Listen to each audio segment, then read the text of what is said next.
3, 2, 1. So today, what we're going to do is, I didn't bring the ducks because I have an enormous amount of territory to cover. So if you have questions, I'll take those. I may ask questions about how many people have this and stuff, but I'm not going to do bonus points today because I left something off the syllabus that's critically important. If you looked at the syllabus next week, we will not meet in class. I've given you that entire week to do your article reviews so that you can go and you can research an article that you want to write about, a topic in marketing. If you want to do something that's towards the end of the book, I've given you that time basically so that you can do that. And I forgot to include sort of how to write the article review. I usually do a class on that, and I forgot to put that in the schedule.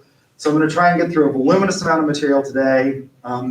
Probably won't get through all of this today, but I'm going to try to get through services fairly quickly on Thursday and then talk about how to write the article review, some expectations and things like that, so that we'll have some time to do that. So that's just sort of an overview of where we are today. So we need to talk about managing successful products, services, and brands today. And that's actually, you could devote entire class periods to just any one of these things, managing or developing successful products. We talked about that last time, new product development. Well, you could also talk about managing those products as they go through sort of the life cycle, right? And so you could devote entire courses to this. So this is just a very short overview. And the reason they link these together in a chapter is because they all sort of, again, are interrelated in terms of you know, sort of a nice thematic package. So products, like people, I guess I'm going to shut the door so that I don't disturb everybody else. Products, like people, have life cycles. And those life cycles can be short or they can be long. Historically speaking, product life cycles were pretty long. Again, if we think back to the history of marketing, some of the things that I talked about in terms of the history of marketing, there weren't a lot of products out there for most of human history. It was sort of, you took what you got, and there wasn't a lot of variation. And there were, you know, there just weren't a lot of things. There was clothing, there was some transportation, and, you know, options. You had carts or carriages, and horses or oxen. You know, eggs were eggs. So products had a really, really long life cycle. So if we think about in terms of sales volume on one axis and then time on another axis, historically, you know, products were out there and they had a sort of long life cycle. I'm running out of board space, you know, and then they taper off and die. So what you start out with is, you know, this is sort of the introductory period. This would be growth. And we're still growing. Actually, to right about there, I guess my growth is. This is maturity. And then this is the decline of the product life cycle, and time, of course, continues on out here until the product finally dies. Lots of products have died, right? They're dying all the time, or they're close to death. Fax machines are an example of this. My mother's real estate company in Santa Fe, New Mexico, was a franchisee of something called the Electronic Realty Company, Electronic Realty Association, ERA. And what made them electronic was that they were a system of offices connected by, at the time, something that was enormously new and interesting technology called a fax machine. And you all have probably never seen just something that's dedicated as a fax machine. I'm going to open this in case somebody comes to the door. You all have probably never seen something that was just a dedicated fax machine. The way this device worked, every ERA office had them, and the idea was that you could share information about listings and things like that among various offices very quickly. You actually had to there was no cell phone back in that time period. There were what they called radio phones. Very few people had them. They worked off radio signals, not off of cellular technology. But you had these things called landlines, and you all have seen them, right? And you took the receiver of your landline and you put it in a cradle, and then you took your document that you wanted to fax and you put it on this drum, and you started the drum spinning, and you dialed a number, and the other people had to know that the call would be coming in so that they would have their phone. As soon as it would ring, they would have to pick up their phone and put it onto this cradle, and then it would transmit over the phone lines bits of data, and it would come out the other end, right? This was enormously new fandangled technology. Nobody faxes anymore. I guess some government agencies still fax. They think it's more secure than email. It's not, but nobody faxes, right? We still have fax capability. Where can you can fax now from what? You can get faxing programs on your phone. Why the hell would you do it, right? When you can send a text, but you can, the copy machine down the hall faxes, printers, printers have become things that are not just, they're printers, copiers, scanners, faxers, I mean, all of these things. But this was enormously new technology. But fax machines are basically, for all intents and purposes, dead. I noticed, at a job interview I went to several years ago, I go on the market every year and I look for jobs. And they still listed their fax number on their business cards. And I'm like, why are you listing your fax? Like, have you gotten a fax in the last 10 years, right? Has anybody sent you a fax? But they're basically dead. They're a declined product. Like I said, a few law offices still use them, those that are still living in the dark ages, but they're basically a product that's become obsolete as a result of email, scanning, texting, right? So in this introductory stage, you have to rely heavily on advertising to stimulate primary demand, to make people aware of the product. So the first smartphone that came out, which was not an Apple, they had to heavily advertise. It was horribly expensive, and your profits are usually minimal. You've spent an enormous amount of money on research, probably, and development of this new product, and you're going to have to spend a lot of money on advertising, and it's going to be costly. Then, in the growth stage, when faxes, so before fax machines came along, how did people transmit documents that they needed to get to other people? You all can't even think about this. It's called United States Mail. They actually sent letters and postage through the mail. There was express mail, priority mail, all of these services. Well, in the early days, there wasn't that. It was just you sent stuff through the mail. And so there were all these legal regulations that cropped up to deal with that were called the mailbox rule. So an offer was accepted the minute you put it in the mailbox, the day you put it in the mail. Usually you proved that by postmark, right? The day you put it in the mailbox, if it was postmarked on that day, that's the day an offer was accepted. In the past, contracts would be written. For example, for real property, people would, maybe buy a piece of property. They would sign the contract. If they didn't live there, the contracts would be shipped. The offer would be shipped, to the buyer to inspect. People would come into town. Let's say they're moving from Duluth, and if you've ever been to Duluth, you would know why you'd want to move to Oklahoma. It looks like a very attractive place compared to Duluth, right? So you're moving from Duluth to Oklahoma City.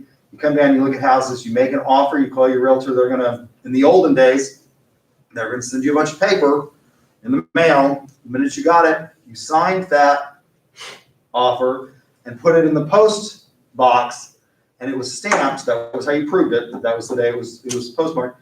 And why would this become an issue? Because back in the olden days, if somebody else got a better offer, before you had gotten it into the post office, they hadn't gotten your offer officially, right? And they could accept another offer. And so then you get these ideas of competing offers. So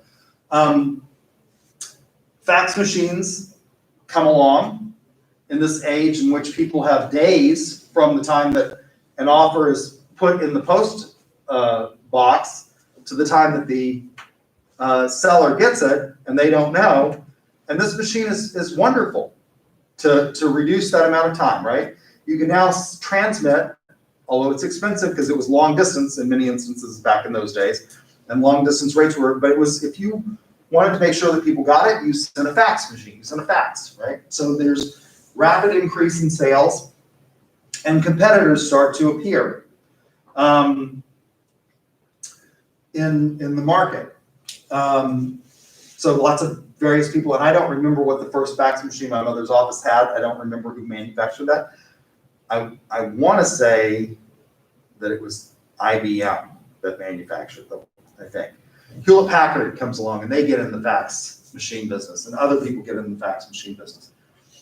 And so competitors begin to appear, and then your profits begin to peak in the growth stage.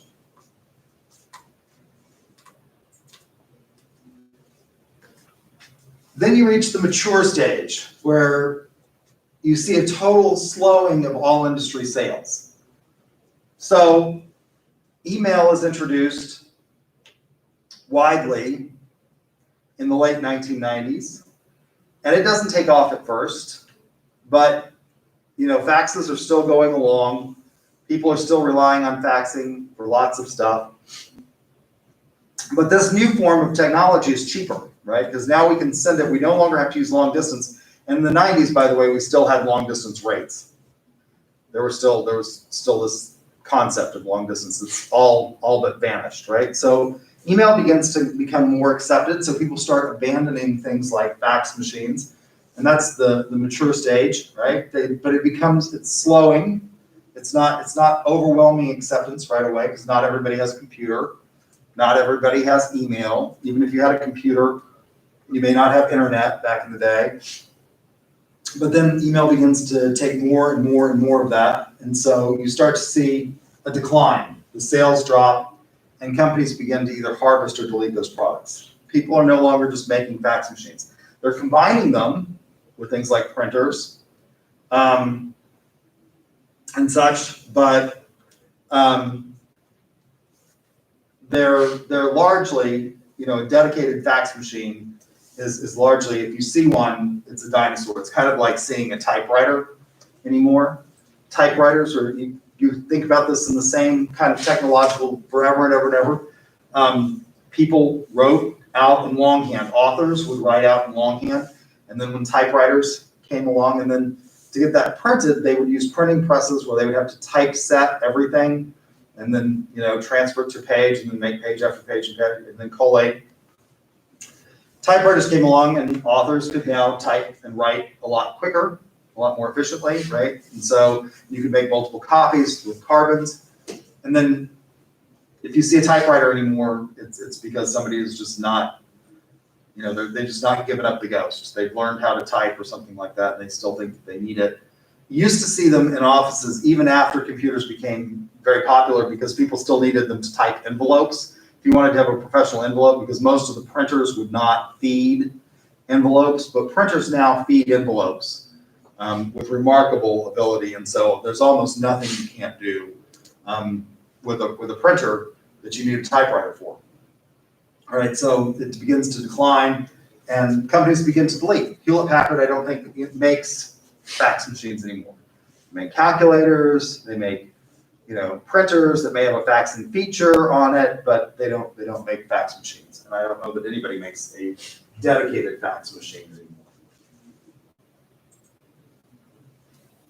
So what leads to a long versus a short product life cycle? Well, there's no set period of time. As I said, for most of human history, what happened was we had long product life cycles.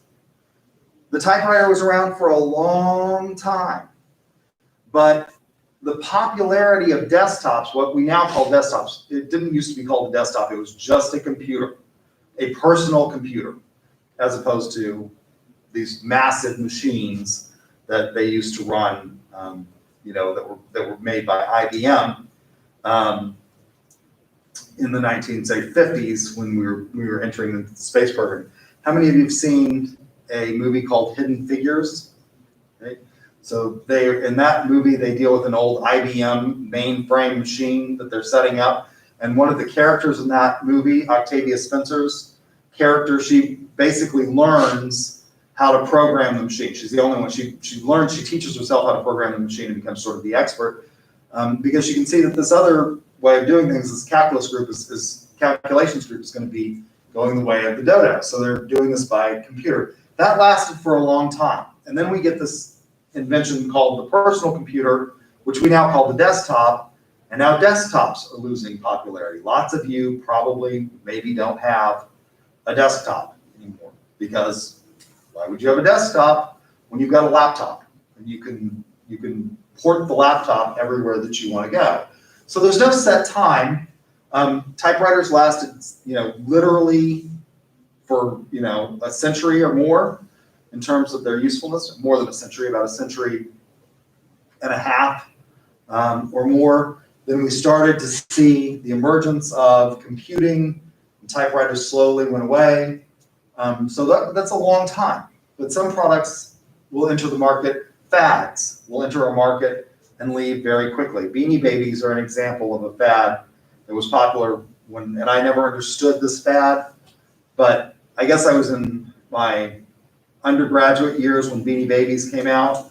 Have no idea why anybody would want one, but they were all the rage. People bought them. I think you can still buy Beanie Babies. I bought two, exactly two, and the only reason I bought them was because I thought they would become valuable.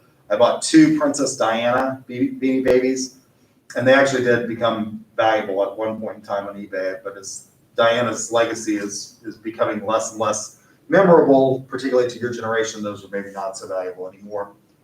But that was a product that was literally launched, and within a year and a half, it had faded from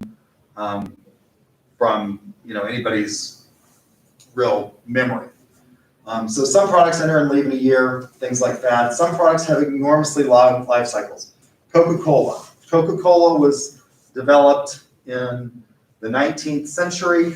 It has had a long, long life cycle. It's still around today. It's still a major brand. We'll talk about brand names and the power of Coca-Cola. So the shape of the product life cycle, whether or not you have, and I think you can see this here, whether or not you have this sort of gentle slope, or whether you have something that looks like this. Again, this is time, time over here, and sales on this axis. Whether you have something that looks like this or something that comes and goes like that is going to depend a lot on high learning products versus low learning products. But I will caution you that when we talk about time, high learning products, if we go back to the example of Octavia Spencer's character in Hidden Figures, that was a product that stayed around for a long time. People invested millions of dollars in these mainframe machines, and they used them for a long time because there was a lot of investment in that. Now we still have lots of high learning products or high learning services that may not stay around for very long. So for example, apps on your phone. A lot of times, figuring out what it is that makes TikTok different from, and there have been lots of these social media platforms that have popped up, and you all probably don't think it takes a lot of time, but for other people, it does take a lot of time. So one of the first ones that popped up that did short videos, it's gone now, you all probably don't even remember it. It's called Vine. Did anybody remember Vine? Okay, so Vine comes along, people become celebrities on Vine, making short videos. Now there's TikTok, which is basically, as far as I can tell, the same thing as Vine. It took that space, because it's not like YouTube where I'm broadcasting and making an hour and 75 or an hour and 15-minute video.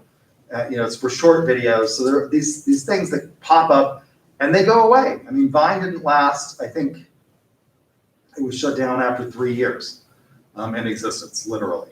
And that was something that required high learning. So historically, what we have said is that high learning products like Octavia Spencer's IBM mainframe and Hidden Figures, that would have lasted, a decade. That's no longer the case. Even high learning products may have very short lifespans versus low learning products, which generally had less requirements. Beanie Babies obviously are low learning. You don't need to learn how to play with the Beanie Baby. You just see it and you're either like attracted to it for some reason or not. Fidget spinners, that's another one that you can think of. Those were all the rage 3 or 4 years ago. Every trade show that you went to, they were passing out fidget spinner. It doesn't take much to figure out a fidget spinner. And they entered the market, and is anybody still playing with fidget spinners now? They now have fidget cubes that they've come out with that I've seen that people are using. Low learning product. But again, I would caution you that even those things that we think of as being high learning may not have very long lifespans because the technology changes so quickly and people's preferences change so quickly.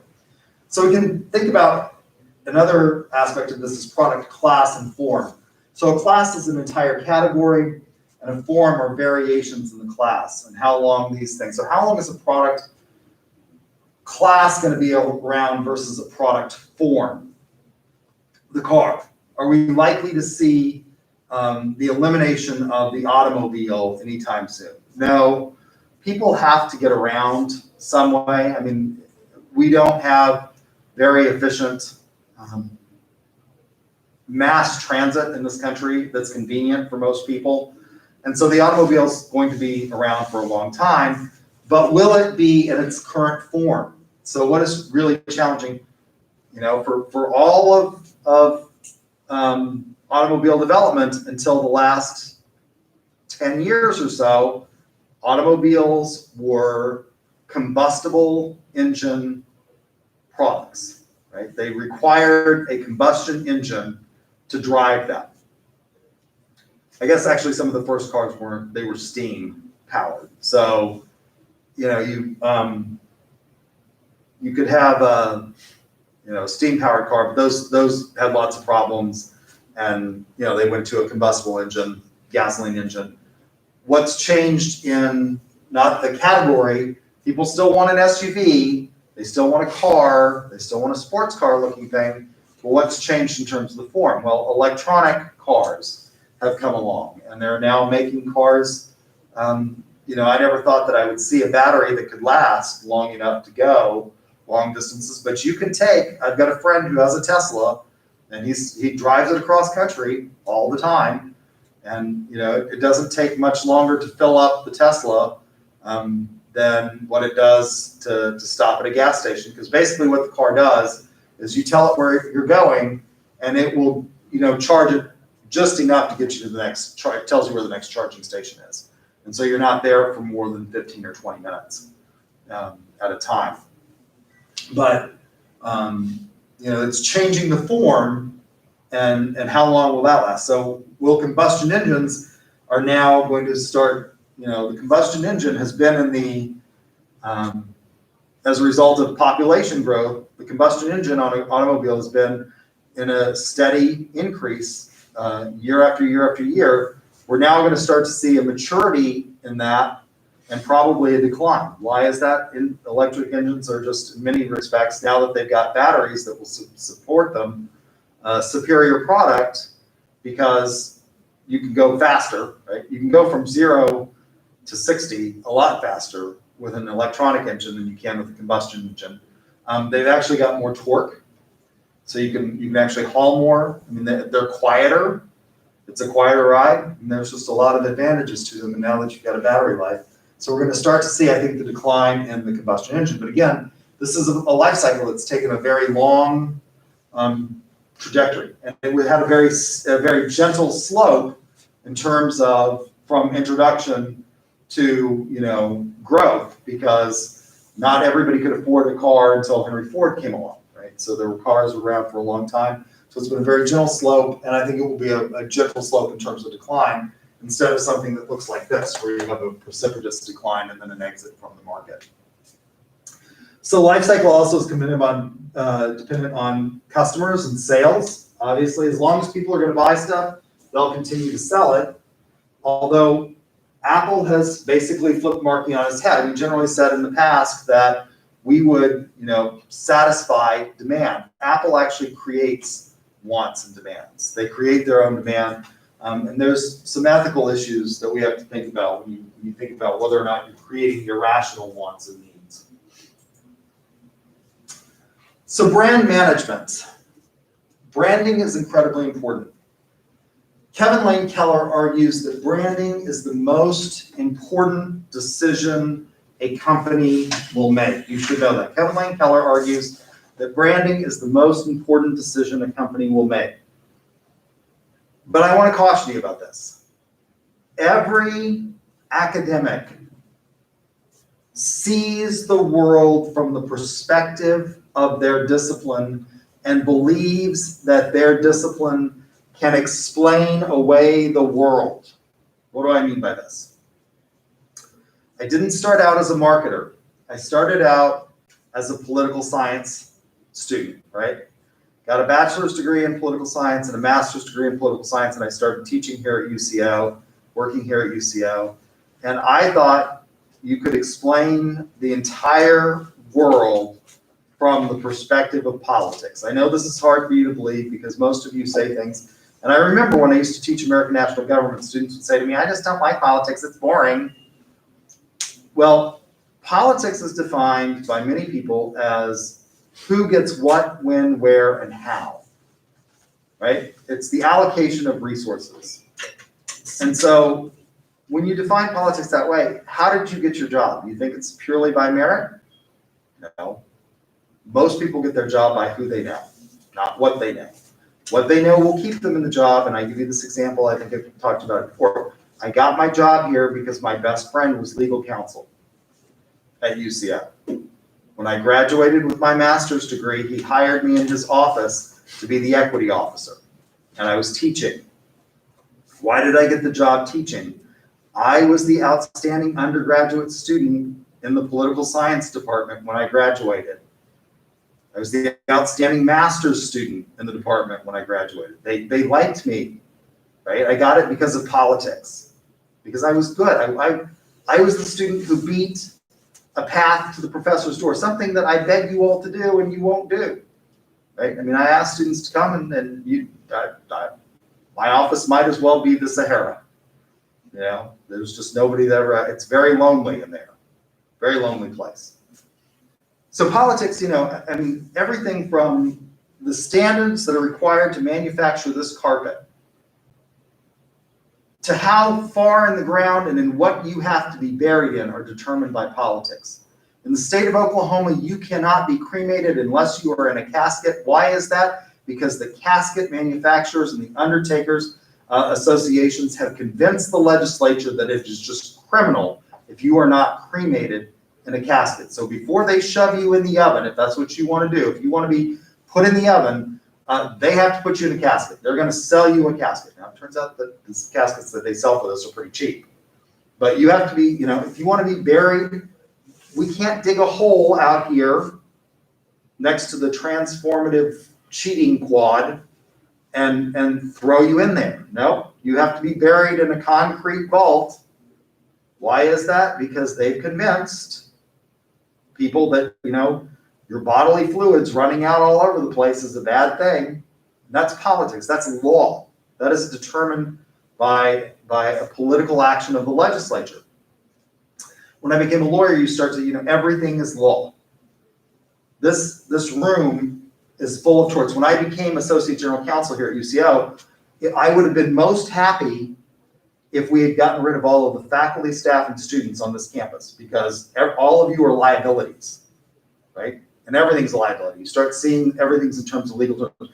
Everything is a contract, right? All sales, for example, are contracts. That's legal, right? So I saw this. So now as a marketer, I think everything is marketing, because everything involves relationships with other people and selling and needs being met.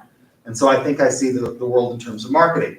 So, and the reason I go through this diatribe is because Keller is right, branding is important, but I have taken as a lawyer many companies through bankruptcy who had fantastic brands, they had great images, they had fantastic names, and they had completely horrific products. And I'll give you an example in the Oklahoma City area, and I can't wait for it to fail. Chesapeake. They have great brands, they have a great name, they had a fantastic logo, and they're broke. Why? Because they didn't really have anything to sell. And the reason I can't wait for them to go broke is because they have this beautiful campus down on 63rd and Western where I'd like to live, and I think those would make great condos. Like, I'm just waiting for the day that they condo that property so I can move in. So it's gonna be brilliant, right? When good old Aubrey's dreamboat Clujas, I think that's gonna be fantastic condominiums and multi-use office and living space. But they had a great brand. You know, they didn't differentiate. There was not enough in the market. They were leveraged. They didn't have they're selling a commodity, and they went broke. So branding is important, but I don't think it's the most important decision that a business can make.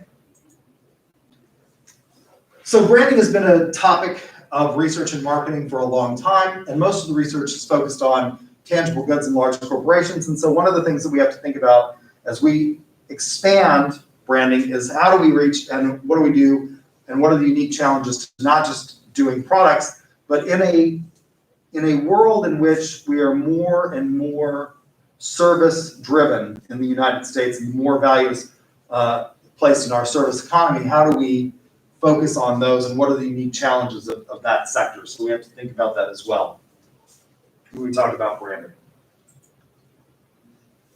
So what is a brand?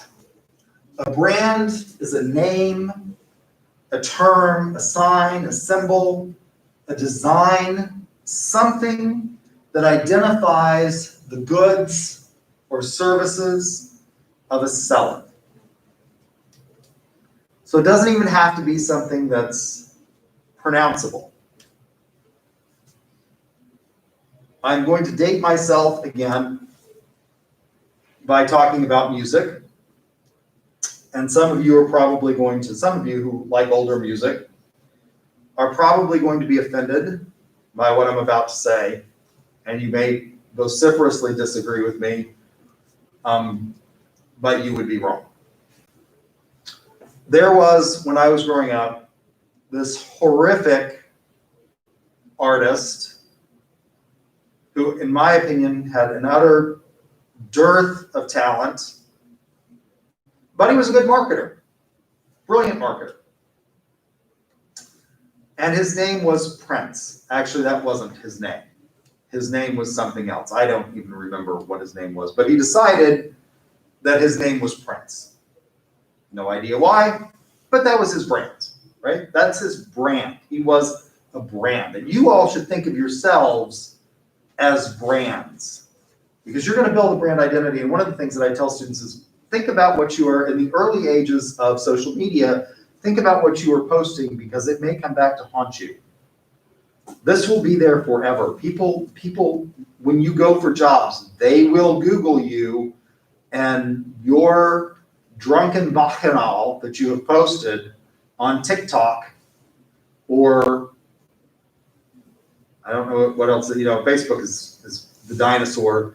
I don't know what else you posted on, but any of these social media things, it may come back to haunt you. So think of yourself as a brand. So Prince is a brand, right? He's a brand of music entertainment provider. Bad brand, in my opinion. And I'm surprised somebody's not. Normally, when I say these things, I have at least somebody in the extended class who wants a detailed explanation of why I hate, for example, Starbucks or Chick-fil-A or why I don't like Prince.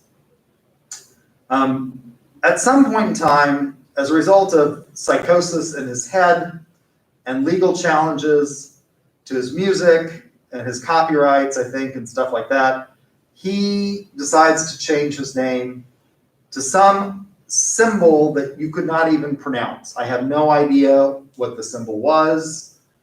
I don't really care because I never really liked him, but I referred to him as Squiggle at that point, right? And because nobody else knew what the hell it was, they simply referred to him as the artist formerly known as Prince, right? So a brand can be something that you can't even pronounce. This thing that he created, I don't know what it was, became his brand, right? And then he eventually went back to Prince. He went back to being Prince. So brands can be things like that. Brands can also be, so when we think about brands, they're protected by a specific kind of intellectual property called trademark. And they can be trade dress. So the shape of the Coca-Cola bottle, you can't pronounce that shape, but it is a brand. The distinctive wave on the Coca-Cola bottle, that is part of their brand. There's no pronunciation for it. It's a wave. It's a white wave on a red field or something like that. But it's part of their brand. So when you think about brands, it doesn't just necessarily have to be a name. It can be these things that, like Prince's symbol that we can't even pronounce. What does a brand do? Well, it provides a mental connection in the mind of the consumer. It provides a heuristic. So when I was growing up and they would say, Prince released his 10th album today, I knew I could just change the channel, because if they were going to start playing it, I was going to be offended. And, I could just, so it provided an easy heuristic for me. Prince, crappy music, change channel, right? I can switch channels. It distinguishes the product or service from another provider. When I say the names of major brands, you instantly know how they are different from others in the same field. When I say McDonald's, you know how it's different from Burger King. What makes McDonald's different from Burger King? Well, it's 2 all-beef patties, special sauce, lettuce, cheese, pickles, onions on a sesame seed bun. What makes Burger King, which is a brand, different from McDonald's? It's char-broiled burgers, so that they come out and they look and they've got the smoky taste that is different than a fried patty that you get at McDonald's. So it distinguishes the product or service from other providers. And a positive brand can lead to gains in a company's performance. Brands are valued. Brands are worth something. The Trump administration, President Trump owns this business, this conglomeration of businesses actually, and his brand is worth something. And he used to, he used to value it a lot. There's a lot of controversy about how you value them, and his is a good example, because he always valued his brand more than other people would probably value the brand. And at one time it was there were buildings all over the world. It wasn't just about his buildings. He didn't just have his name on his buildings that he actually owned. He licensed that name to other people that put them on buildings. Since he's become president, his brand value may have diminished because lots of people are taking his names off of those buildings in other countries around the world, that do not want to be associated with that name. And so brands value comes and goes. Forever and ever and ever, one of the most valuable brands, and I think for many years, almost 10 years in a row, the most valuable brand in the world was Coca-Cola.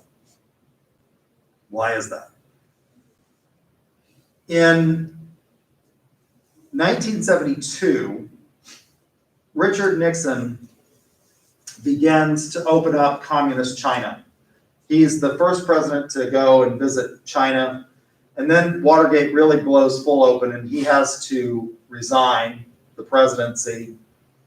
And his successor, Gerald Ford, continues, but he doesn't get very long, because Gerald Ford is the only man that was never elected to either the vice presidency or the presidency. Richard Nixon's first vice president was a guy named Spiro Agnew, who had been governor, and Spiro Agnew was a huge crook, and he went to prison. Nixon is about to go to prison, and he's having to look around for somebody that's going to be a reliable pardon for him when he has to resign the presidency. Nixon can count votes. He's a good vote counter. And he reaches down and appoints this unknown congressman, Jerry Ford, to the presidency. Ford pardons Nixon, and as a result of that pardon, Ford loses his election. You can't say it was a re-election because he was never elected to the office. But he loses that election to a Democrat named James Earl Carter, Jimmy Carter, who was a governor of Georgia and a peanut farmer. Carter continues Nixon's policies of opening up China. Carter's Attorney General Bell had been general counsel of Coca-Cola. His Secretary of State, Vance, had sat on the board of directors of Coca-Cola. His Commerce Secretary had been a CEO at Coca-Cola. His Treasury Secretary had sat on the board of Coca-Cola. And what was the first product we sent to communist China? Coca-Cola, right? This was called the Coca-Cola connection. Coca-Cola, at that point, Coca-Cola goes, I mean, it was already all over Europe and the Western world and stuff, but it's a huge, I mean, it's one of the most successful long-term enduring brands. So this positive brand can lead to huge increases and be a huge value. Well, it's estimated for a long time that Coca-Cola was the most valuable brand in the world. Now, I think they've lost that. At one point in time, I think Apple actually had what they considered to be the most valuable brand in the world. And Apple, it has fallen, I think, and actually was replaced one year by Coca-Cola, and then Coca-Cola fell. But it's one of those things where you can get billions of dollars worth of value in your brand name. So what do brands do? They assist the consumer in the decision-making process. They assist the, again, we know what Coca-Cola is. It's a caffeinated, caramelized, carbonated beverage. That's what Coca-Cola is. We know what it is. We know how it's different from Pepsi, different from Dr. Pepper. So this branding, if we just put cans out here and said they're all soda, and some were Dr. Pepper, and some were Pepsi, and some were Dr. Pepper or Coke, and Mr. Pibb, we might not, I mean, we need the brand to say, oh, well, yeah, I like Coke, I don't like Pepsi, it's better than Dr. Pepper, etc. So how do you go about developing brands? What is necessary to develop a good brand? Well, Turley and Moore suggest the following elements are important in developing your brands. First of all, your brand should be short. So Prince had a pretty good brand. He was a pretty good brand manager. Prince, short, easy to remember, just a few letters, one word. When he went to being Squiggle, that may have even been better yet because it was one character, right? It was one thing. The shorter you can make it, the better, right? The brand of the company that I worked for was this. We were a learning management software. And it was short, 3 letters. Everybody knows what A+ means in the United States. By the way, in other countries, that's not how they grade. They don't do A, B, C, right? But in the United States, we use an A+, A- sort of grading system. It was Advanced Learning System. That was our product. ALS with a plus. That's a nice brand. It's very short and it's easy to remember. ALS. So it should be short. It should be easy to spell. Prince is easy to spell. ALS. EDS, which was Ross Perot's company. You all don't even remember who Ross Perot is. He was a billionaire from Texas. He was the first billionaire to self-fund his campaign for president. Ran against George Herbert Walker Bush and Bill Clinton in 1992. Founded EDS. Coke. That is a nice, short brand, right? Easy to spell. Coke is easy to spell. Prince is easy to spell. EDS is easy to spell. ALS is easy to spell, right? Easy to remember. It's easy to remember Coca-Cola or Coke. It's easy to remember Pepsi. It's easy to remember McDonald's. It should be distinctive. Now that becomes more tricky. That's artistic. How is McDonald's distinctive? What makes McDonald's distinctive? It's the golden arches. You see the golden arches on a highway, you know what it is. It's a very distinctive typeset letter in a distinctive color that signifies that you're getting McDonald's. So it should be distinctive. Now this is the one that is the most difficult because things that start out not having any negative associations may develop negative associations, and I'll give you an example of that. One that should have been negatively associated but didn't, and ones that have had problems with this. One of the things that we think about when we want to protect our brands in trademarks, so there are 3 types of basic intellectual property. There are some more if you go to other countries, and I'll touch on those briefly, but there are 3 basic types of intellectual property in the United States that are recognized. There's copyright. Copyright protects non-useful stuff. And what do I mean by non-useful stuff? Well, it protects novels and books and things like that, right? It protects musical scores, things that we may enjoy, but are not in and of themselves useful. That is the domain of copyright. Patent protects useful stuff. We say that you invent something useful, you get a patent on it for a certain number of years, and then that knowledge goes into the public domain. So it extinguishes. Copyright also theoretically extinguishes after a certain period of time. However, Disney keeps getting the copyright extended. Mickey Mouse was about to go into the public domain. And I don't mean Mickey Mouse that you think of today. I'm talking about the Steamboat Willie Mickey Mouse was about to go into the public domain.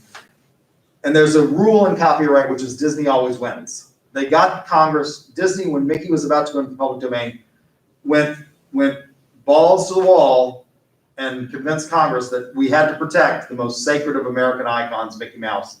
And they extended the copyright for Disney. So copyright, in theory, extinguishes, although generally will not extinguish if you have a copyright in something.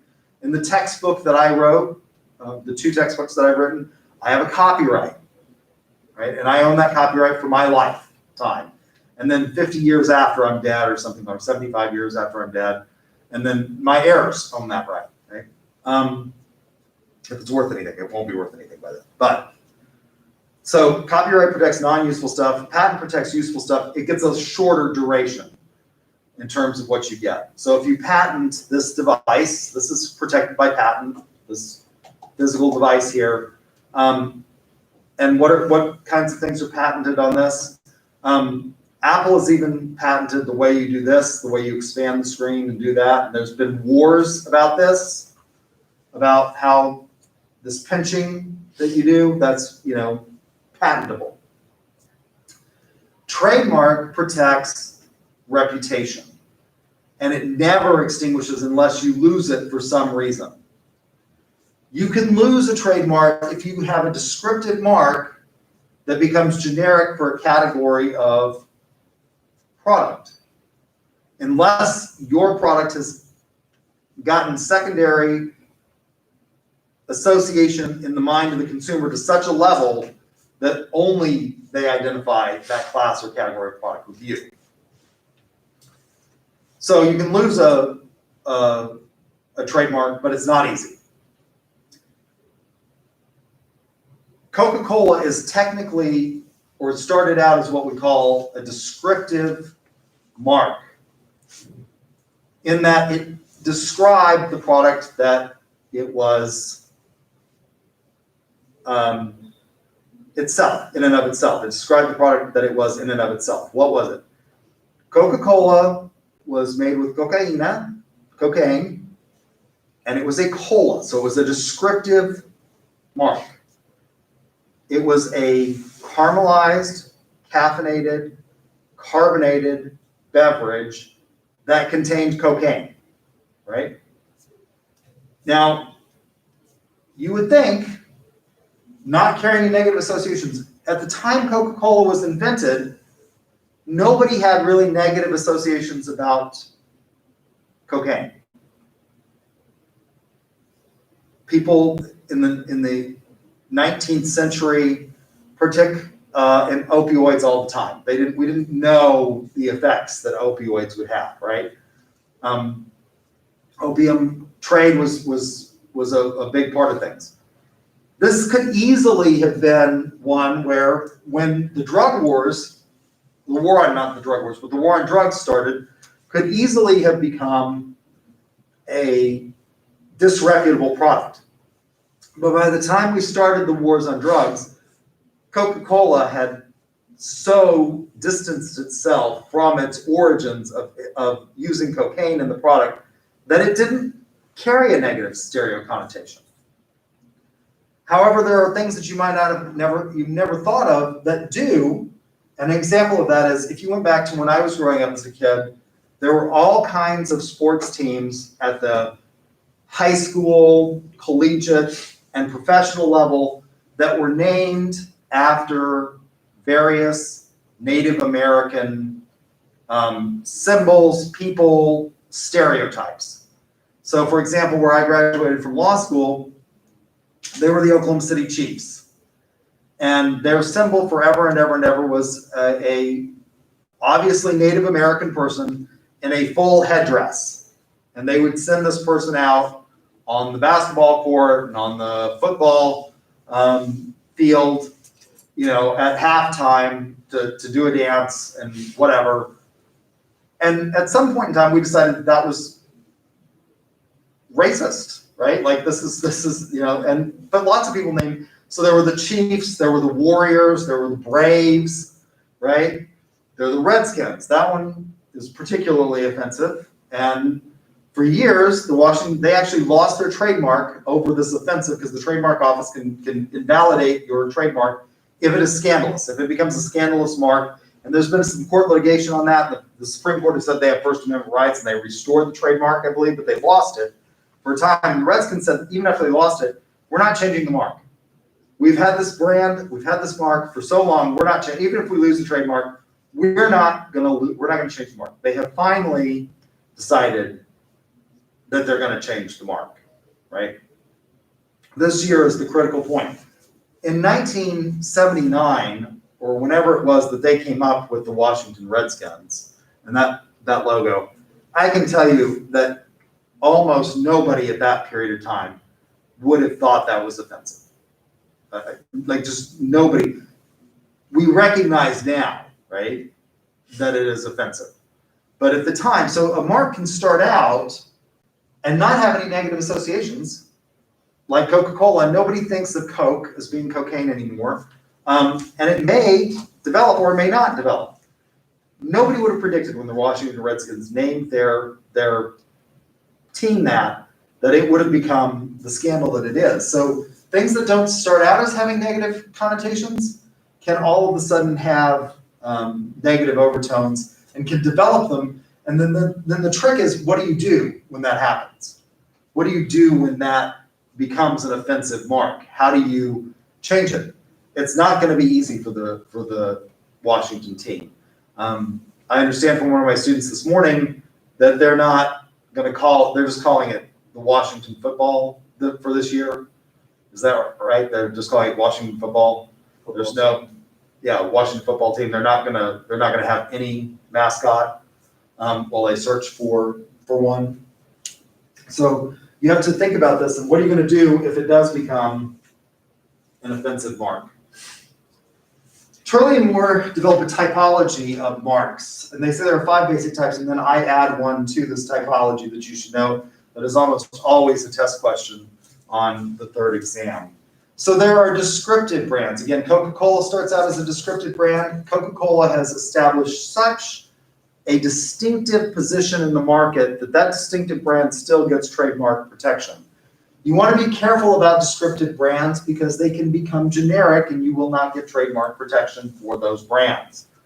And there have been lots of campaigns that have done extensive protection of their brands to avoid what's called brand dilution and genericization of the brand.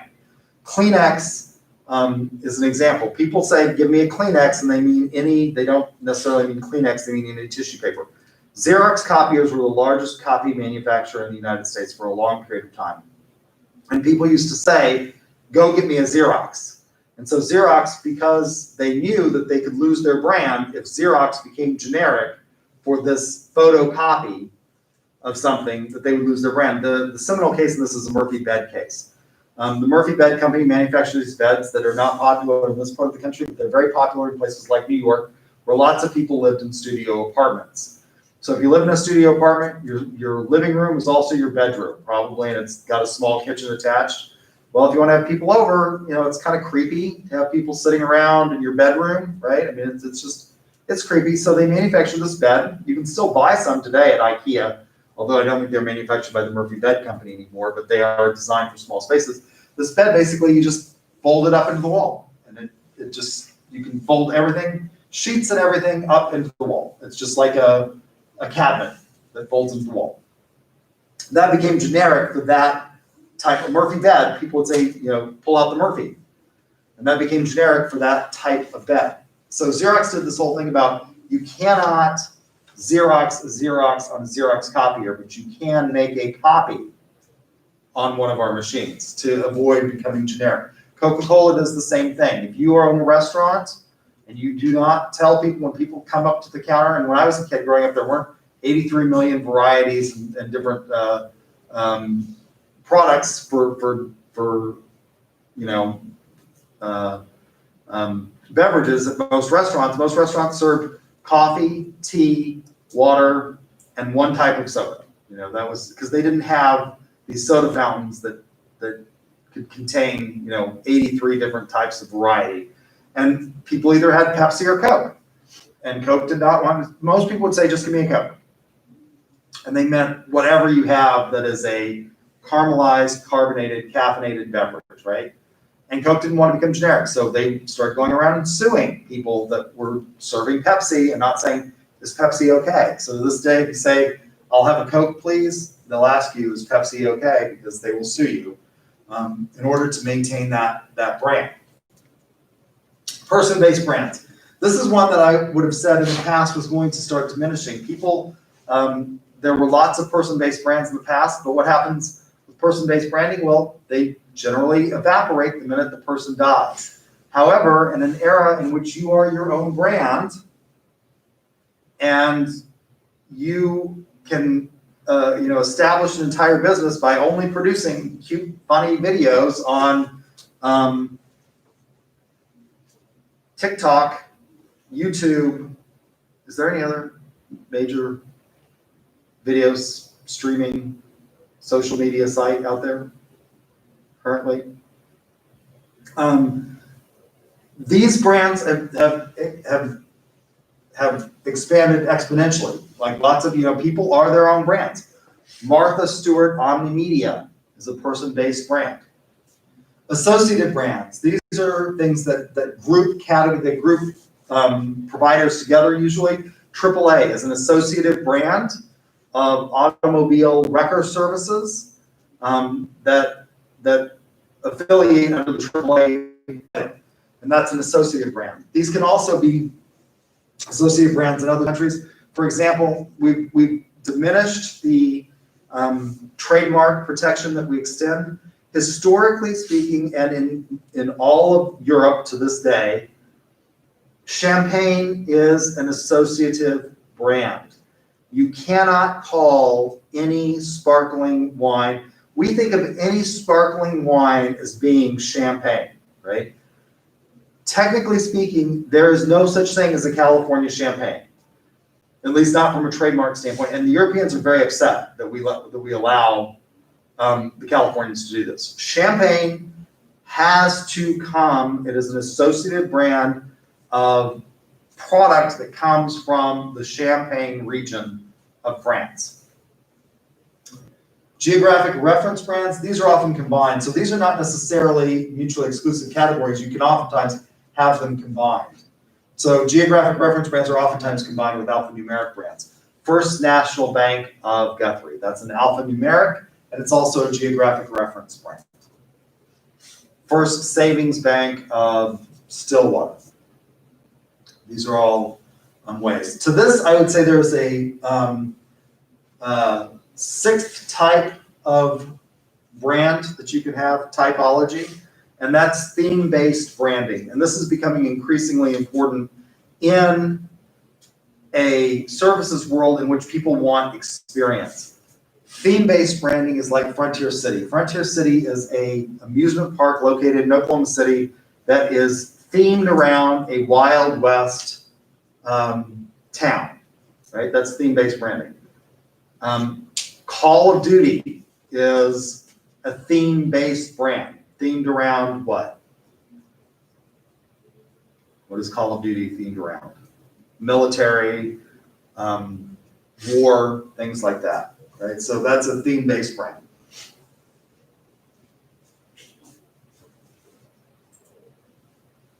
So once you develop the brand, you need to manage it. You need to manage the brand once it's developed. You can't just throw your brand out there and hope that all goes well.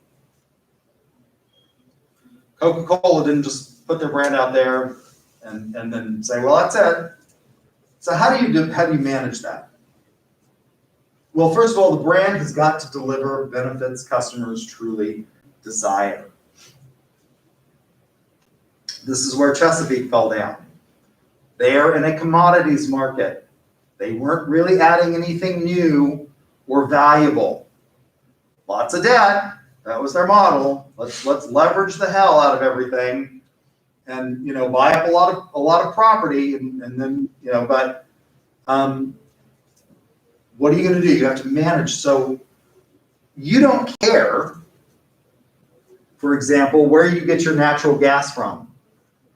In Oklahoma, your retailer of natural gas for most of you is going to be O&G, and you don't care where you get it.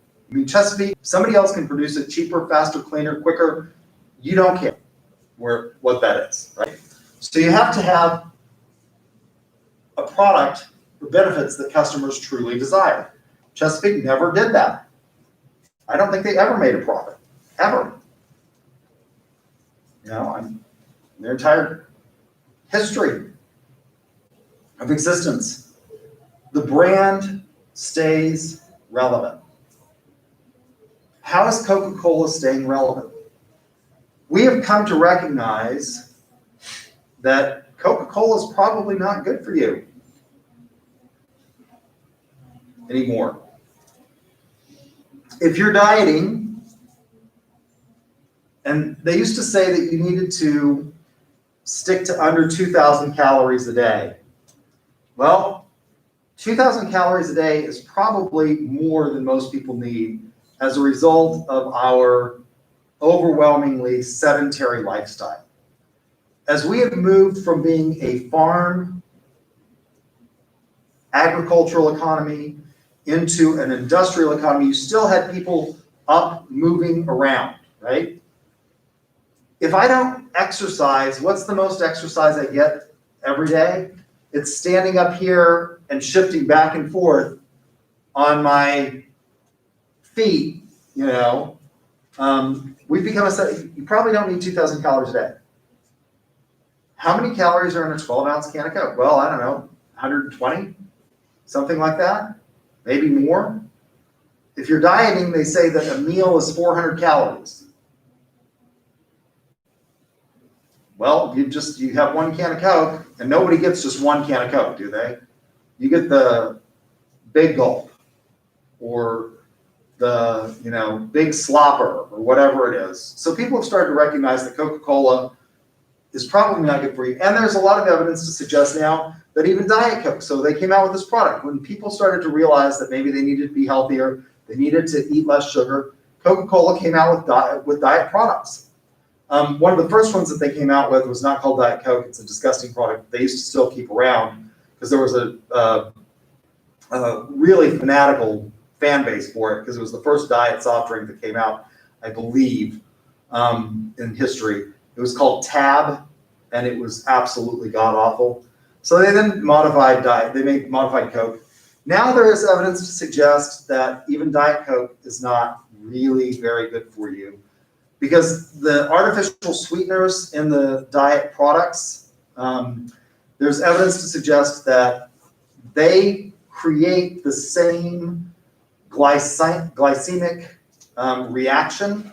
In other words, you drink that, your body thinks it's sweet, it thinks it's sugar, it starts manufacturing insulin and stores body fat, and that body fat is oftentimes stored around your stomach. And so even though you're saving the calories, it's still going out. Your body is thinking, according to some of the research, your body is thinking that it's got food, and it's got calories, and it needs to store energy, and so it's starting to store fat from available sources. And so, and when you're eating your Diet Coke with a cheeseburger, there's still lots of stuff there for it to grab onto and store. And so there's some evidence to suggest that even Diet Coke is not that good. And let's just think about the fact that what is Coca-Cola and Diet Coke great for, even aside from as a mixer for your Cuba Libre, which, how many of you know what a Cuba Libre is? I love doing it. I used to be a bartender, so I love going into the bars now, and I use old-fashioned names for stuff, and the bartenders are like, I don't know what that is. And I'm like, you can Google it. You got a phone, like, you know. Cuba Libre is rum and Coke. My other favorite is bourbon and branch. Go ask somebody for bourbon, and they'll just look at you, huh? What? Anybody a bartender in here? No bartenders? Okay.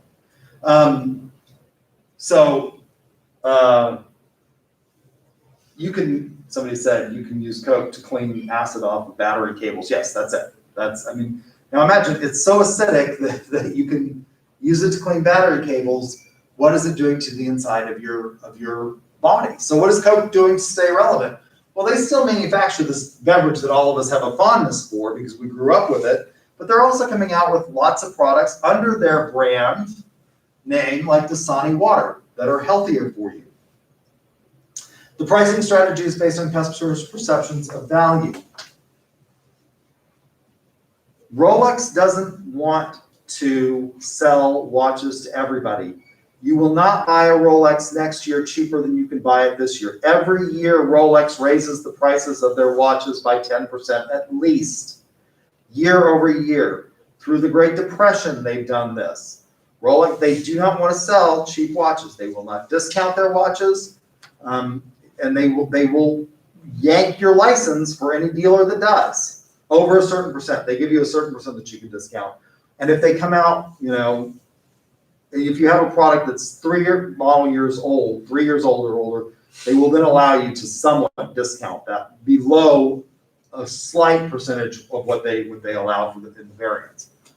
Rolex raises their prices every year.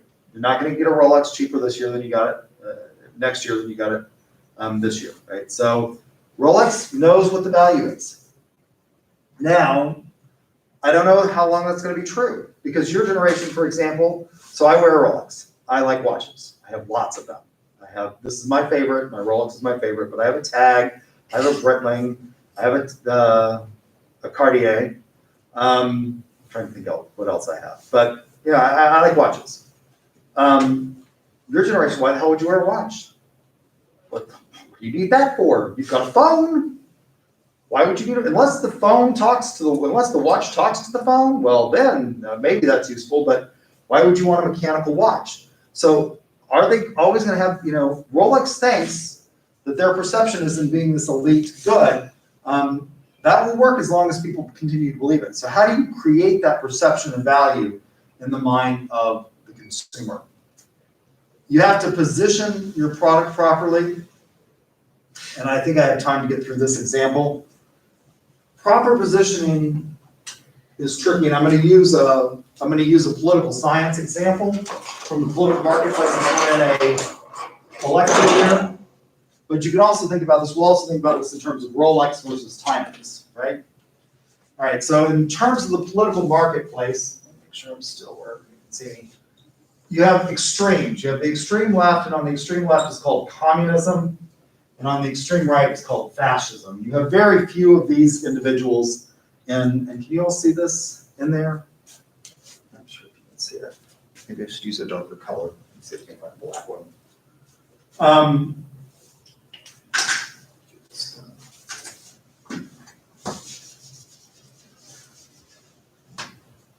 So on the extreme left, you have communists, very few of those. And on the extreme right, you have fascists. Basically, what we fight about in the United States is the middle. Over here, we call this the liberal side. It's represented generally by the Democratic Party currently, although that wouldn't have been the case historically. And on the right-hand side, you have the Republican Party. And what most people, the average voter generally says, they're in the middle.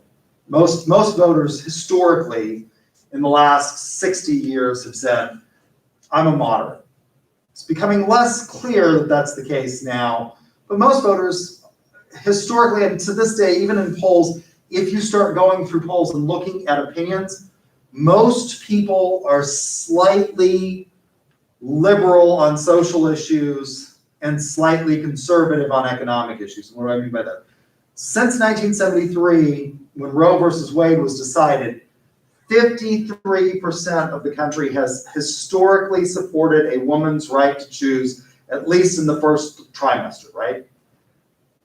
That has been remarkably consistent. So the Republicans, that 53% is a big majority, right?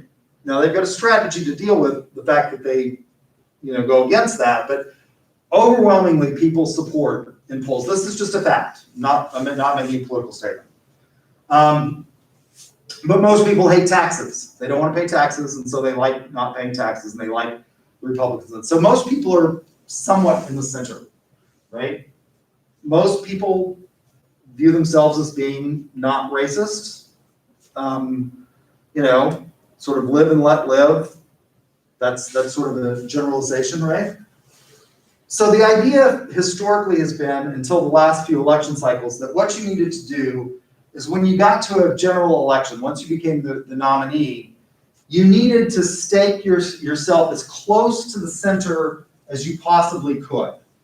And if you didn't, you would fail.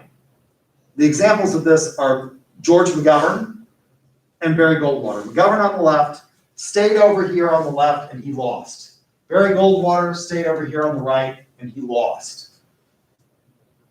Because the candidate that ran against them managed to move. So, for example, if your candidate stays over here, and let's say you're, for example, a Bill Clinton in 1992 running against George Herbert Walker Bush, Bill Clinton, let's say this is GHWB, Bill Clinton went right here.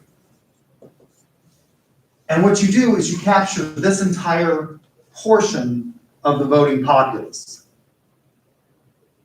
right? These people over here, from this point over, are never going to vote for him. And he did. He won, using that theory.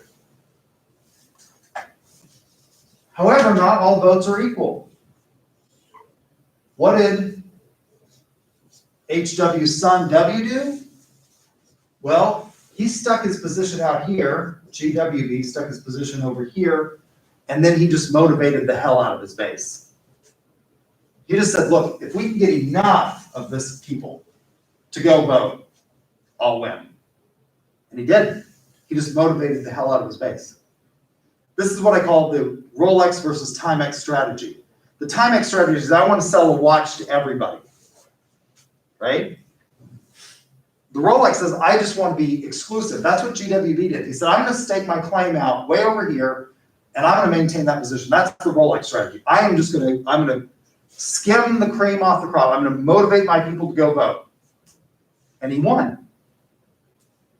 Because these people, although he was way over here, and there's all these people, a lot of these people just didn't go vote. That's the problem with the Timex strategy, and it's the problem with Timex too. Timex doesn't make a watch that everybody wants. Nobody says, I yearn for a Timex. So they may just not buy a watch, right? I'm out of time, so we will pick up with this on Thursday, and hopefully I can get through everything I need to get through.